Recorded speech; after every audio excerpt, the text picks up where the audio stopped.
A verdade de cada um.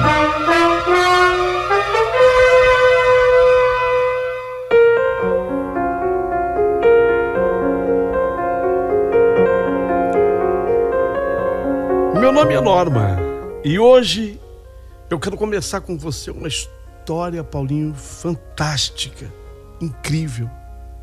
Eu às vezes penso até mesmo em um dia escrever um livro. Sugeri, sabe, Paulinho, para que você depois possa enviar essa história. Quem sabe alguém possa se interessar. Ela é real. Isso eu atesto e afirmo. Obviamente que terei que merecer a confiança das pessoas que estão ouvindo, porque eu tenho a minha palavra para empenhar. Ela é real, ela é verdadeira. E hoje eu escolhi você. Escolhi você para me abrir, para contar, para levar para o teu público essa história que eu considero fantástica e que eu vivi tão de perto. Eu participei dela. Vocês vão de início achar assim, a Norma é o meu nome, Norma. Vocês vão achar de início, a Norma parece que não tem nada que ver com essa história, mas eu vou me encaixar, eu vou entrar dentro da história, eu vou participar dela. Eu sou peça importante nela. Podemos começar? Porque olha, uma coisa eu garanto, tem muitos detalhes. Então vamos lá. Começou.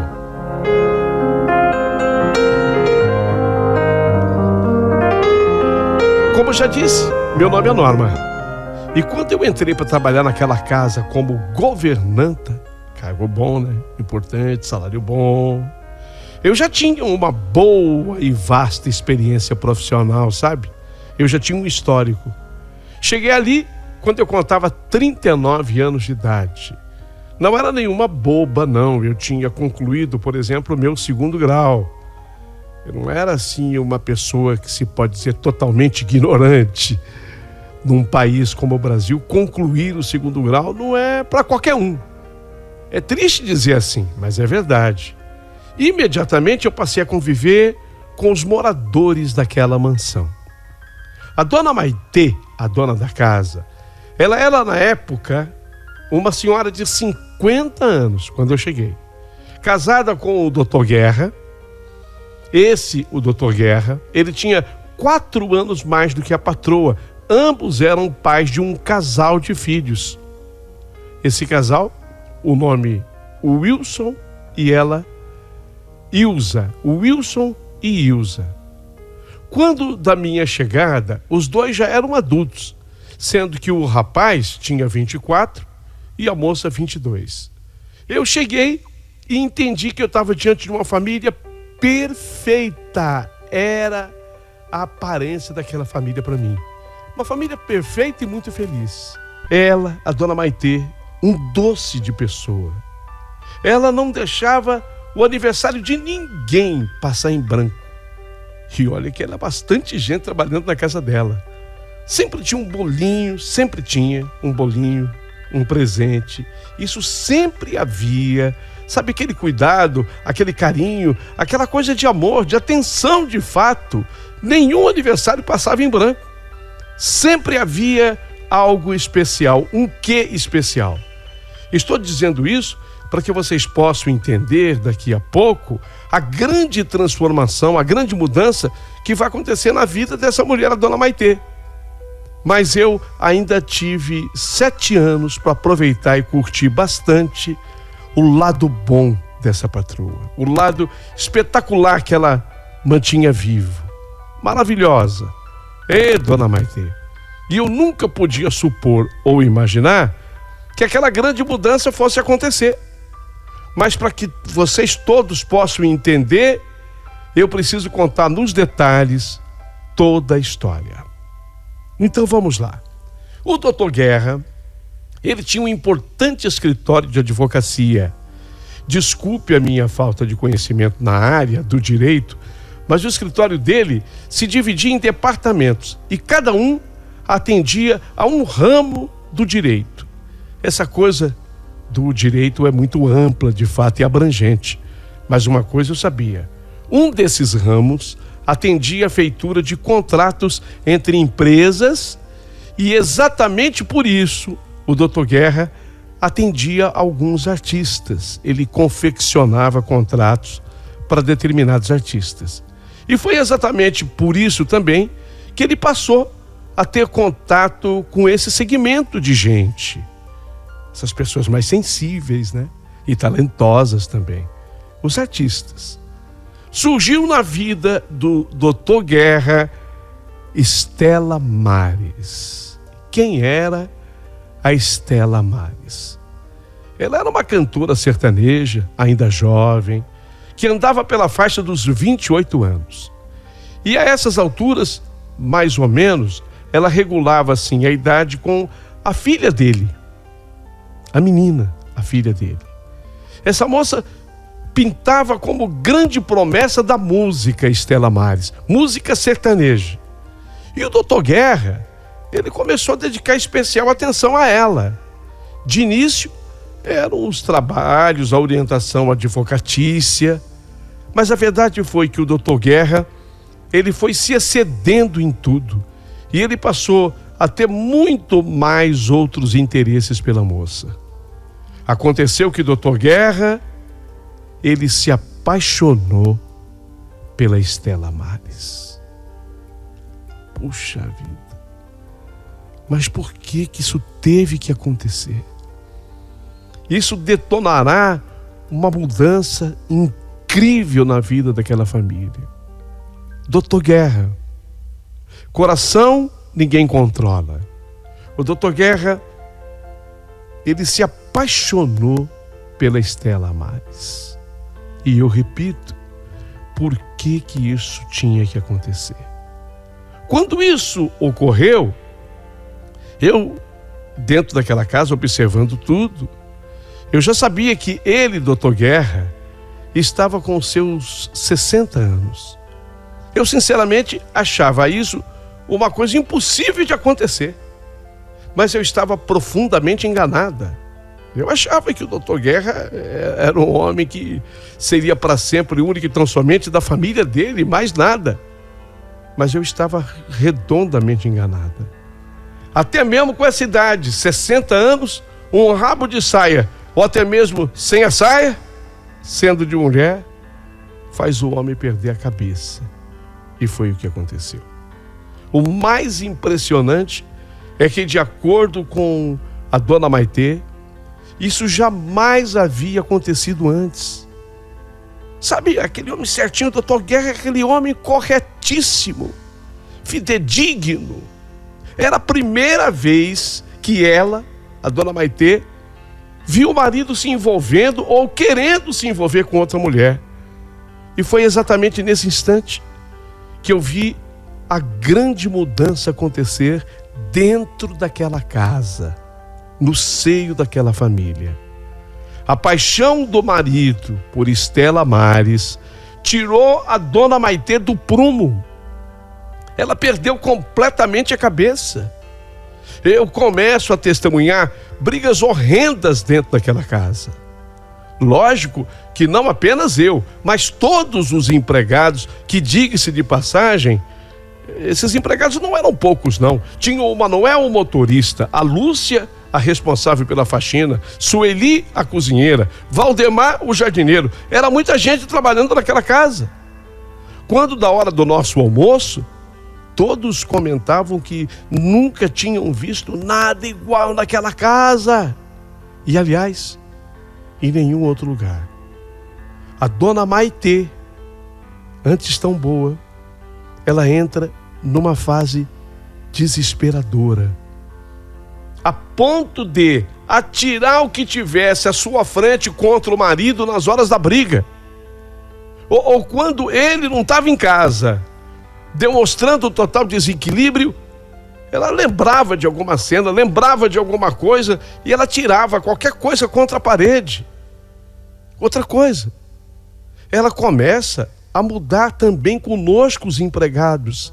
Ela, antes tão gentil, tão amável, começa a gritar com todo mundo. E, na verdade, isso apenas era o começo da grande metamorfose. A dona Maitê, ela vai se transformando noutra. O pior é que tudo vai se arrastando, sabe? Eu nem conhecia a tal da Estela Maris, a cantora sertaneja, mas eu já sentia raiva dela, só de ouvir falar. Só de ouvir que a dona Maitê falava a respeito da moça, o mais comum era essa ladra de felicidade alheia. Ela me paga, ela está roubando o meu marido de mim, ela está levando toda a paz da minha família, está roubando toda a minha paz. Ela me paga, ladra de felicidade alheia. Era sabe, o mais leve que eu ouvia ser gritado dentro daquela casa. Aquela casa que antes era o próprio exemplo da delicadeza, através dos seus moradores e principalmente através da dona Maitê, que era a gentileza em pessoa. Ela se transforma. A mulher se transforma noutra. Então eu apenas baseada nisso, eu passava também a não gostar da cantora, lógico. Eu sabia que a cantora estava fazendo mal para uma pessoa que eu amava. Eu passei também a não gostar da cantora. E como eu gostava muito da minha patroa, eu queria concordar com ela, com a dona Maitê. Mas eu disse que o tempo de conflito foi grande. Durou nesse momento mais de 2 anos essas confusões todas. Eu e os demais empregados assistimos todos os dias aquelas cenas terríveis de xingamento, objeto sendo quebrado dentro de casa. Já não estávamos dando conta de substituir vasos, taças, cinzeiros, pratos. Mas foi aí que algo muito mais triste e trágico aconteceu. Algo que viria piorar tudo naquela casa. O Dr. Guerra morreu. Sim. Sei que fui brusca, mas de propósito, para que você sentisse o tamanho e o peso da mudança. O chefe da família, o Dr. Guerra, morreu. Isso mesmo que você acabou de ouvir. Meu patrão, Dr. Guerra, morreu. Mas como assim? Morreu? O que houve? Toda morte é sempre muito triste, mas a dele em particular foi terrível. Naquela noite, como já era de costume do Dr. Guerra, naqueles tempos ruins e de conflito, ele saiu sozinho com o carro.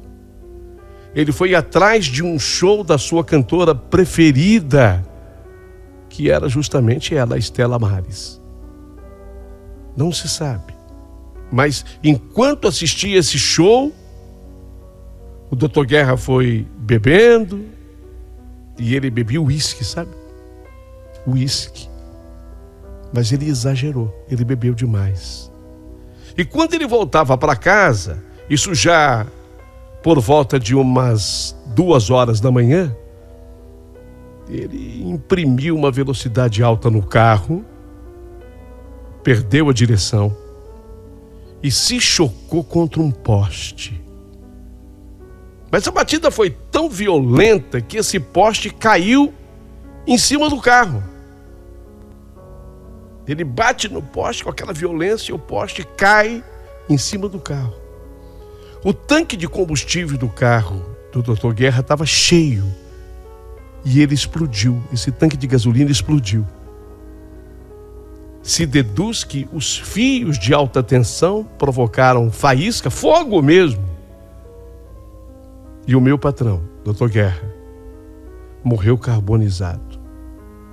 Ele era, para que vocês tenham uma ideia, ele era um homem de 1,82 m, que diante das queimaduras sofridas ficou reduzido a 1 metro. 82 centímetros foram consumidos aí pelo fogo. Seu caixão teve que ser lacrado. Foi tudo muito horroroso. Sabe, não ficou... Sabe, às vezes lacra o caixão, mas fica aquele vidrinho, né? Para que você possa olhar o rosto da pessoa. Não, nem isso. Totalmente lacrado o caixão do Dr. Guerra. Foi tudo muito horroroso e triste. Todos sofremos, todos. Amargamos aquela imensa dor. Mas a minha patroa, a Maitê, ela sofreu demais. Ela sofreu demais. Já durante o velório ela gritava: Guerra, isso não vai ficar assim, não. Eu vou vingar a sua morte, Guerra. Eu vou vingar a sua morte, Guerra. Eu estou colocando tudo isso aqui para que vocês entendam o tamanho da revolta da minha patroa. Se ela já não estava bem, e não estava, agora essa mulher, desculpe a expressão, ela virou o capeta. Desculpe a expressão, eu sei que é pesada, mas a minha patroa, ela virou o capeta. Ela não era mais nem a sombra da Maitê que eu tinha conhecido. Ela tornou-se amarga, ela gritava com todo mundo na casa, ela não respeitava mais ninguém, ela humilhava as pessoas. Para que vocês tenham uma ideia da gravidade, os próprios filhos se afastaram da casa aí dela. Os próprios filhos já não iam mais lá. Alguns funcionários não aguentaram, foram embora. Outros sumariamente despedidos por ela. Eu e o Manuel, motorista, fomos ficando. Não que ela não nos agredisse, porque ela agredia todo mundo, inclusive nós mesmos. Mas de certa forma, nós ainda lembrávamos da mulher que ela havia sido, tão doce, tão generosa, tão boa. E achávamos que de uma hora para outra esse milagre acontecesse de volta, quer dizer, ela iria retroceder, ser quem sempre fora. Ela iria melhorar, voltar a ser o que ela era. Ué, ela não era assim, ela não nasceu assim. Quero dizer, eu e o Manuel, motorista, gostávamos dela, gostávamos mais do que os outros, tanto que a gente foi ficando e suportando, aguentando, mas sinceramente, não estava sendo fácil, não era fácil. Porque a dona Maitê ficava cada dia pior. E repetia pelos cômodos da casa: eu não sossego enquanto eu não me vingar. Eu não sossego. Essa cantorazinha de quinta categoria vai pagar, e vai pagar caro. Ela destruiu minha felicidade. Ela matou meu marido, o homem que eu mais amava nessa vida. O homem que até conhecer essa peste era um homem honrado, considerado o melhor advogado da região, mas que depois dessa peste morreu bêbado, debaixo de um poste queimado, reduzido a cinzas. Sequer o seu caixão pôde ser aberto, nem mesmo o rosto dele pôde ser visto. Não foi uma despedida digna. Isso não vai ficar assim, não, de jeito nenhum. Eu vou me vingar dessa peste, eu vou me vingar dela, eu vou me vingar. Era o que ela dizia. Eu e o Manuel, nós ouvimos tudo isso todos os dias, mas não imaginávamos. Nós não imaginávamos de que modo seria essa vingança. Então tínhamos medo que ela, a nossa patroa, se tornasse uma assassina, sei lá. Eu sabia, por exemplo, que o Dr. Guerra, ele tinha uma arma, advogado que era. Ele tinha esse porte de arma, ele tinha uma pistola. Eu sabia disso. Se bem que após a morte do Dr. Guerra, nunca mais, por exemplo, eu vi a tal da pistola. Mas eu sabia que ele tinha. Será que o filho levou? Eu não sabia. A gente tinha medo. Mas tudo isso passava pela nossa mente. Só que naquele dia, nós começamos a entender tudo de como seria a vingança da dona Maitê. Ela agora, da sua maneira mal educada de ser, porque agora ela estava muito mal educada, não era mas nem sombra da patroa que havíamos conhecida. Mal educada, ela gritou: Manuel, vai logo preparar o carro. Você vai me levar longe hoje. Assim, era assim que ela falava. Não tinha mais o por favor. Não tinha assim, era assim que ela falava. Manuel, vai! Tá demorando! Quando ela falou assim, o Manuel me deu uma olhada, eu pisquei para ele, tipo, fica ligado, fica ligado. Eu não sei porquê, mas do jeito que ela falou com o Manuel, eu tive a impressão de que fosse algo já engendrado com a tal da vingança planejada por ela, sabe? Intuição minha. Eu tenho que informar que nesse momento estava por completar 1 ano da guerra, da morte do Dr. Guerra. 1 ano. Eu falei da guerra, né? A casa tinha se transformado numa guerra, meu. Mas 1 ano depois da morte do Dr. Guerra. Eu vou continuar narrando, mas o que se passa a partir de agora me foi dito pelo Manuel, tá? Eu vou continuar narrando, mas quem viu tudo isso foi o motorista, o Manuel, que me contou. Foi assim. Eles já estavam na estrada por uns 50 minutos. Foi quando o Manuel viu a placa que a dona Maitê gritava: presta atenção, hein? Você vai entrar na chácara Peixe Bruxa. Chácara Peixe Bruxa. Presta atenção, vai ligado, Manuel. Atenção. Assim, com aquela aspereza a qual ele havia se habituado naqueles últimos tempos. Quando o Manuel me falou assim, chácara Peixe Bruxa, eu senti até um solavanco no coração. Peixe Bruxa? Eu nunca havia escutado falar desse peixe. Será que existe? E você que está acompanhando, você vai ficar impressionado agora. Vai ficar impressionado. Esse peixe bruxa existe. E olha que bicho terrível. Ele é vertebrado como a gente. O problema é que ele não tem coluna vertebral. Ele é vertebrado, mas não tem coluna vertebral. Contam esses peixes, eles contam com vários corações. E pelo menos 2 vezes mais sangue em seus corpos do que outros peixes.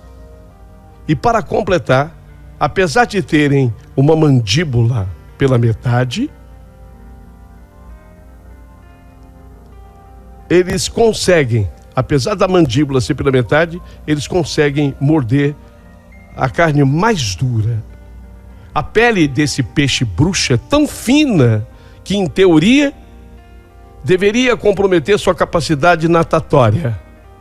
Como não tem escamas, o peixe pode absorver alimentos através da pele também, sem precisar usar a boca. Ele é capaz de transformar água em gosma. E agora atenção, ele é o único animal, esse peixe bruxa, é o único animal que consegue se dar um nó no próprio corpo. Daí o seu nome, peixe bruxa. Peixe bruxa. Deu para entender?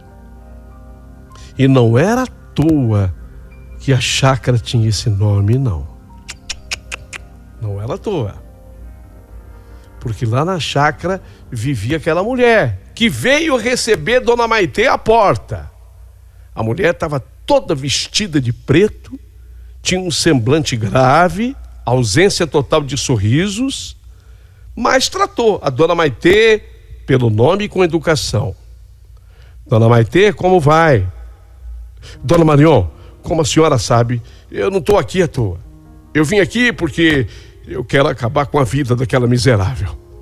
Tudo bem, Dona Maitê, entre. Foi nessa hora que a patroa gritou com o Manuel: você fica esperando aqui fora, Manuel. Certo, Dona Maitê. Se precisar de alguma coisa, é só chamar. O Manuel, o motorista, ficou lá fora. Só que era uma varanda Aquela varanda fazia um L na casa. E na medida que ele foi andando na varanda, ele foi ouvindo as mulheres caminhando, ele foi escutando os passos que elas davam dentro de casa. A casa era daqueles assoalhos, né? E ele foi escutando os passos. Ele foi ouvindo os passos. E como a varanda onde ele ficou fazia, repito, aquele L, ele foi seguindo os passos e ouviu que elas entraram naquele quarto cuja veneziana estava trancada, fechada. Ele então se agachou, de modo que ele pôde ouvir o que elas conversavam. Lá de fora. Manuel estava lá fora, mas ele escutava o que elas conversavam lá dentro. E a conversa era assim: Dona Maitê, a senhora está vendo esse monte de velas acesas? Então, essas velas todas, desses tamanhos variados, eu as comprei com o dinheiro que a senhora mandou. Se gastava muito com essas coisas. Se gastava demais com essas coisas. E aí a mulher falou: já vamos começar o trabalho. A senhora trouxe o retrato da moça? Sim, aqui está. Manuel não sabia. Ela tinha levado o retrato da moça. Que moça? Vocês já vão deduzir. Nesse instante, a dona Maitê entregou para a feiticeira o retrato da moça. Manuel tem a certeza de que era o retrato da cantora, da Estela Maris. O Manuel tem essa certeza, porque logo após acontecer a entrega, a dona Matilde falou, na verdade, a dona Maitê falou para essa dona Marion: retrato horroroso dessa cantorazinha de quinta categoria. Mulher feia.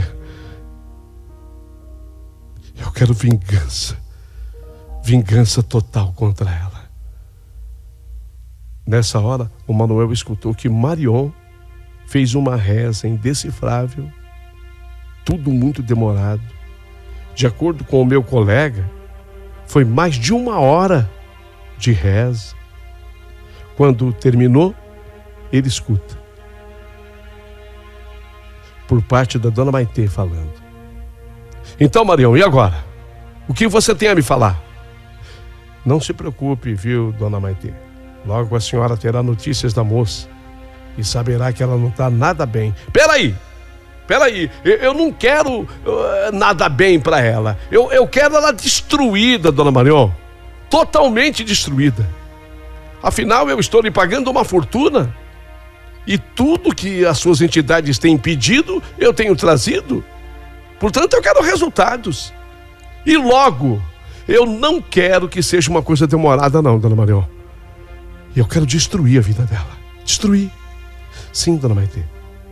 A senhora é muito determinada, e quanto mais determinação, mais rapidez no atendimento. Só que a senhora há de convir comigo que isso não depende apenas da nossa vontade. Vai ter que ser no tempo das entidades. Então, dona Marion, escuta aqui. Dá uma apressada aí nas entidades. Eu tenho muita pressa nesse resultado. Dinheiro não falta, tá? Dinheiro, já disse para a senhora, não é problema. Dinheiro não falta. Agora, eu quero vingança. Porque essa mulherzinha que só está vendo esse retrato imundo, tirou de mim tudo que eu tinha de mais precioso. Só está ouvindo, dona Marion? Tirou tudo que eu tinha de mais precioso. Destruiu minha família. Tirou de mim o único homem que eu amei com todas as minhas forças. Coitado do meu marido. Ele era bom, carinhoso, trabalhador. O melhor advogado que eu conheci. Morreu bêbado, queimado, o caixão teve que ser lacrado. Isso não é justo, dona Marion. Eu quero justiça. Eu quero justiça. A senhora me entendeu? Para ela não tem perdão. Não tem perdão. Eu a quero totalmente destruída. A dona Marion respondeu assim: já está mais do que entendido, dona Maitê. E assim será. Como eu expliquei para a senhora, eu sou a única mulher capaz de dar um nó no meu próprio corpo. Eu disse para a senhora que eu sou o peixe bruxa. Houve um silêncio. O Manuel começou a entender a placa. Peixe bruxa. Eu sou a única mulher capaz de dar um nó no meu próprio corpo. Já falei isso para a senhora. Por isso eu sou chamada peixe bruxa. Houve um tempo de silêncio. Depois desse tempo, Manuel escutou a dona Maitê dizer: disse eu já sei. Disse eu já sei. Agora eu espero os resultados. E quero o resultado. Assim que as mulheres se despediram, o Manuel correu para o carro e ficou aguardando. Até que dona Maitê embarcou de volta e ao chegar, ele me contou tudo. Agora eu entendia. Para sua vingança, dona Maitê não usaria uma pistola, não. Aquilo que eu temia, que o Manuel temia também. Ela não ia para vingança contra a tal da cantora, ela não usaria uma pistola. Mas uma mulher que se autodenominava a mulher peixe bruxa, a ajudaria na vingança. Afinal de contas, como seria essa vingança? De que forma isso se daria? Será que é verdade, Manuel? Ela falou que dá um nó no próprio corpo? Escutei isso. Não tenho a menor ideia de como isso pode ocorrer, se é que isso de fato acontece. Mas foi o que eu escutei. Meu Deus. Eu estou muito temerosa, Manuel. Eu também, Norma. Também estou com muito medo. Mas você precisa ver como é que a chácara é, sei lá, fechada, sabe? A casa fica assim, da mulher, no meio de um monte de árvore. Tudo escuro. Fiquei com muito medo de ter ido lá. Chácara do peixe bruxa. Santo Deus do universo. O que será que vai acontecer? Bem, na segunda parte da minha história, vocês entenderão a vingança de Dona Maitê. E o que o peixe bruxa fará. Se preparem. É uma história para os fortes.